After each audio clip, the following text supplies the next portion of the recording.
dah yang kata la ilaha. Ulang apa kan? Kamu ulang.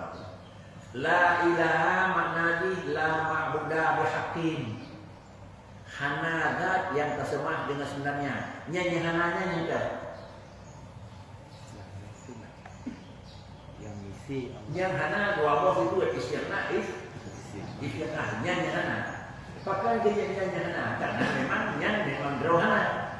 Ini mana itu nyoku tak hana barangnya ku tak ku hana. Ya, nyoku mungkin. Kau tak hana karena yang roh cip hana yang terbalah apa tak. Cuma roh dia munyo tak hana. Nyor roh Mukul roh ada anak yang terlecong yang di hana. Kepun dapur. Man puji, pilih nyok adalah terlecong nyo pi hana gawe. Bukan terlecong hana barang hana. Jadi kan hana puji mengaku. Yana yang dah yang di dalam lah. Yang hana ungkap istilah yang istilah yaitu Allah hana we itu. Karena dalam ma'budun bihaqqin ilahun Allah hana itu. Nah ma'budun bihaqqin. Nah ruhnya menyuruhnya dua baik yang hana kalau ngaku hana yang na kalau ngaku kehana itu yang la ilaha nyona yuh la ilaha ubina ma'bud bihaq yang ke Allah ka hana Allah nah yang ada sebab apa itu punya dua sebab guna benda sampai tiga sebab itu dah dua sebab yang dia bukan sebab. Kemudian adalah bentuknya diriku. Isbat itu bukan adalah dia kita mengisbatkan yang sudah sabit. Menyoda isbatkan barang yang tak sabit sama dengan mereka Nabi barang yang Nabi. Pakitip yang tak isbatkan itu adalah barang yang tak sabit yang tinggal menolak la ilaha. Wajib yang tak isbat dengan dirinya illa Allahu hanya menyampaikan hakikat ketuhanan itu bagi Allah. Kata dia jauh kenapa? Dia kata Nabi cuma dia punya beli. Nah, la ilaha ubina ma'bud bil haq hanya bukan Allah ana illa Allahu kecuali Allah yang kalau yang nahu. Dia bukan tu hebat barang yang kan yang sebut. Jangan kayak kabar lagi kata bola ada punya bayan wakil. Ya. Dia bukan begitu bukan begitu.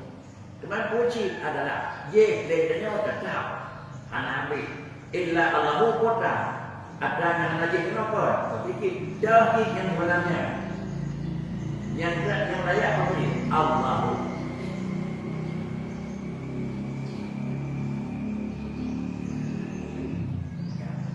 menyebutkan adalah isbat itu adalah bukan yang tidak mengisbatkan barang yang sudah sabit. Pak sabit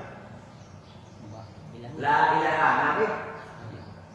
nabi ma'bud biha Allah nabi cuma Allah ana ingat tahu kita tahu jangan illa Allahu punyanya tahu pakai dikit dari dengar nyat sekali ingat cuma buat saja illa Allahu dan mengaku yang hak semua depan itu Allah yang mengaku tapi sebab barang yang tersebut pakai dikit adalah dirinya dan mengakunya hak ma'bud biha Allah menyayangkan Allah lah yang kan ma'bud biha yang kan Allah Taala lah sedangkan ma'bud biha Allah Taala lah yang memang itu yang asli ini yang mana dalam satu sisi bagiannya rejungi adalah kedua Tuhan pada yang itu saboknya tinggal la ilaha atau illa Allahu jangan tu illa Allahu pegah semaya yang akan yang tinggal bodoh yang ini lagi-lagi la ma'budah bihaqqin hana yang layak takumat bahasa zat yang hana dikut istighna dan sifat istiqat yang layak ba Allah yang bukan Allah kan yang layak atau yang ada istighna istiqat akan saja kan itu berarti kerana dah illa Allahu rabbil kan itu cuma adalah kira bahasa Kenira bahasa kan berisbat barang yang tersebut. Tetapi puan lagi mengaku adalah layak barang yang tersebut. Berisbat yang mengaku sebut kan beda. Yang berisbat dua gak pengabit. Yang mengaku sebut dan nama pun. Orang yang sebut, tinggal sebut, susah sebut, nama pun. Sebentar ini mengaku sebut. Menyatakan berisbat sama dengan ini. Legitannya kan untuk kira-kira syariat. Tetapi untuk pengatasan nilai. Tetapi beliau kira-kira apa isbat barang yang tersebut sebut Allah kan dengan nyawa, tetapi dia hanya mengaku sebut barang